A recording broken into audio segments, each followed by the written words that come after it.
बच्चों का बहुत बहुत स्वागत है। आइए बच्चों, आज हमारी कविता समाप्ति की ओर है। आत्म परिचय हरिवंश राय जी की लिखी हुई कविता है। अंतिम पद 9वां 10वां आज समझते हैं। मैं रोया इसको तुम कहते हो गाना, मैं फूट पड़ा तुम कहते छंद बनाना। कवि कहते हैं मैं अपने प्रिय की याद में रोते रहता हूँ। मेरे प्रिय से वियोग की पीड़ा कभी कभी शब्दों के माध्यम से निकल पड़ती है, जिसे यह संसार गीत और छंद का नाम देता है। क्यों कवि कहकर संसार मुझे अपनाए, मैं दुनिया का हूं एक नया दीवाना। कवि कहते हैं यह संसार मुझे कवि के रूप में क्यों अपनाना चाहता है। मैं तो संसार का एक नया प्रेम दीवाना हूँ। मैं चाहता हूँ कि संसार में मेरी यही पहचान हो।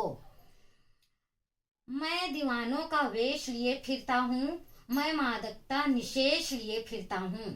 कवि कहते हैं मैं दीवानों की तरह अपना वेश बनाकर घूमते रहता हूँ, अर्थात हमेशा प्रेम के नशे में चूर रहता हूँ।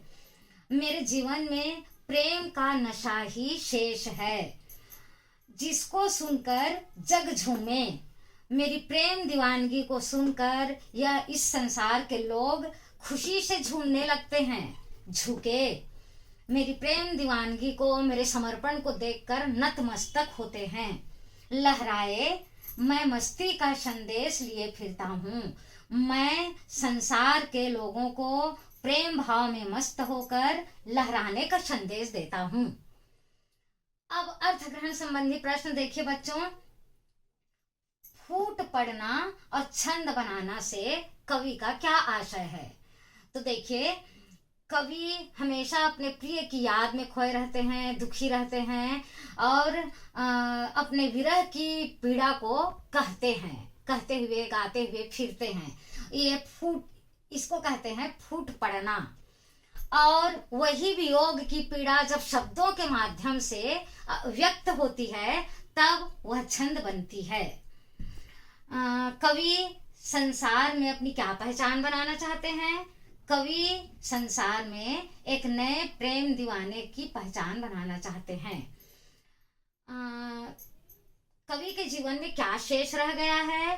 कवि के जीवन में प्रेम का नशा मात्र ही शेष रह गया है। कवि संसार के लोगों को क्या संदेश देते हैं। कवि संसार के लोगों को प्रेम के नशे में, प्रेम की मस्ती में मस्त होकर लहराने का संदेश देते हैं। अब समझ में आ गया होगा बच्चों आप लोगों को। बहुत बहुत धन्यवाद।